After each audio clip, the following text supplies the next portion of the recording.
Winter is the coldest and darkest season of the year in polar and temperate climates. It occurs after autumn and before spring.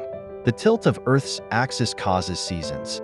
Winter occurs when a hemisphere is oriented away from the sun. Different cultures define different dates as the start of winter, and some use a definition based on weather.